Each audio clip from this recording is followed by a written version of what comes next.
My name is Tom, and I'm an alcoholic. In an effort to improve outreach to members in the armed services who may be struggling with an alcohol problem, we are collecting interviews from current AA members serving in the U.S. and Canadian armed forces to share the experience and strength and hope they have found in Alcoholics Anonymous. I'm Joe. I'm an alcoholic. I joined the Air Force in 2002 and recently retired as a Master Sergeant July 1st, 2022. Was pretty heavy drinker from the time I joined the Air Force. So I was 19 when I joined the Air Force. As early as I can remember, when I was drinking, I always drank alcoholically. Overdid it, drank too much. I lost my wife, I lost my family, and I had a sponsor tell me I didn't lose anything. I gave it all away, which I really did. I can't even count on two hands how many times I've had my supervision talk to me about my alcohol problems. I had other people tell me, you got a problem, and I had a very nonchalant way of looking at it because it was, I've been to Iraq.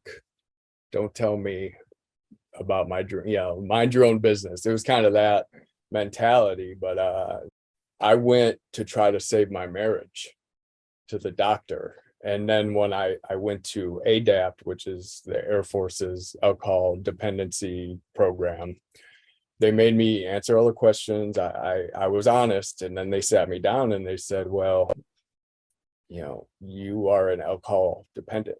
Okay. At that time, I'm like 23, 24, and I'm almost 40 now. So they said, I'm like, okay, so what does that mean? Well, you're an alcoholic. Okay, well, you need to go to treatment. And I go, no, I'm not going to do that.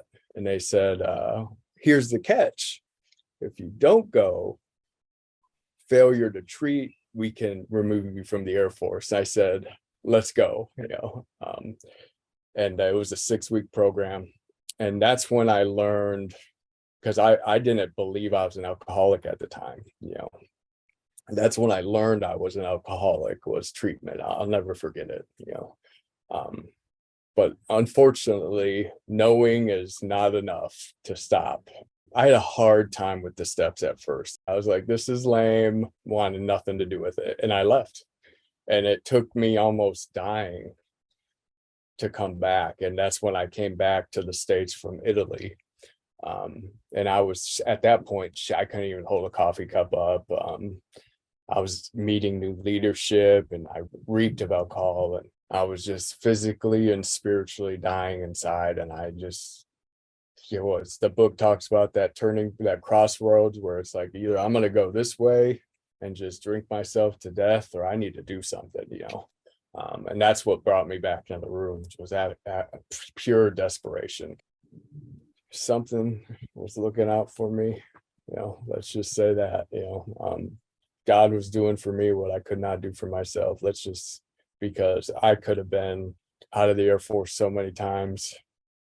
One more time, I was playing with fire. My boss, she's a retired chief now, but at the time she was a master sergeant, and she was letting me go to AA meetings and leaving PT early to let me go to AA meetings and everything. So, people are always real supportive if they know. And I believe in anonymity, of course, but I'm not one to hide it per se. I just don't drink. I can't do it. One's too many, 100's not enough.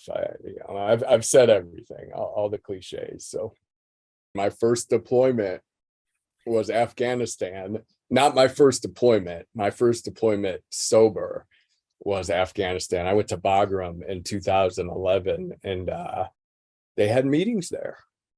It was once a week, but I found, and I don't use this anymore. I did for a while, but there was online AA meetings, but it wasn't Zoom at the time. So it was like people typed and they raised their hand with the exclamation point. And there was some good ones, some not so good. So it was still a meeting, and I'm thankful for it. that got me through. And then I had a meeting once a week, and I would call my sponsor once a month or something when I could. But there are things that I had to dive a little deeper in terms of my past, that my sponsor was able to admit his inadequacy. He's just an alcoholic like me. He's not a mental health provider. He can't prescribe me medication or anything like that. So yeah, I have anxiety issues and depression issues, and a lot of it's from my childhood, from the military, just being an alcoholic, a combination of things. But nothing that I still put God in the program first, in terms of my sobriety and recovery. And I'll be the first to say I'm coming up on 13 years sobriety. I just know about staying sober today, man. I've never claimed to be a guru or a big book thumper or anything like that. I just share my experience. I don't preach to people. Hey, this is what works. I went to a meeting this morning, got on the motorcycle and, enjoyed the October breeze, and this is what works for me. You are not alone.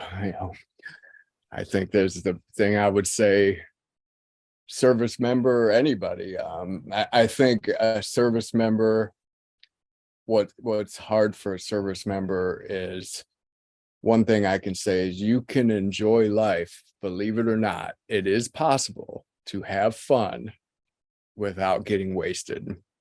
You can have friends. A counselor told me this once, and I was like, we have MFLACs, which are like kind of counselors, family life consultants, chaplains. You have all these resources in the military to seek counseling if you need it. And I was in Italy, and she goes, believe it or not, this blew my mind. There are people that don't drink every day. No way. Show me these people. Like, where are they? Do exist.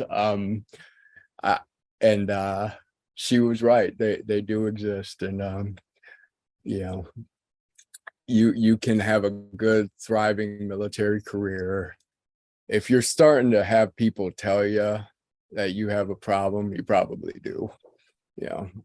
Snip it in the butt now before it gets as bad as it got for me. If it can help me, and I thought it was impossible to stop drinking, it can help anybody. And I will say this, I just had a buddy reach out to me 6 months ago that I hadn't seen in 18 years, who was in the hospital, and we were drinking buddies together.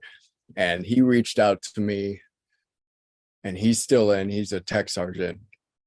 And he reached out to me. I was like, how did you even know I was in recovery? He's like, well, you posted on Facebook. You say, I say, I don't say AA, but I say thank you to the program of 12 years clean and sober. So usually I put that out there to thank all the people that played a part in it, So I shared my story with him. Hopefully he's not drinking. We'll see. So yeah, long-winded, but that's what I would say. Thanks. That's great. That's what we do. So thank you, Joe, for sharing your experience, strength, and hope with us today. The views and opinions expressed during this podcast are those of the individuals. No one person speaks for AA as a whole. For more information about AA, please visit our website at aa.org. To find a meeting near you or a meeting online, download the Meeting Guide app on your mobile device.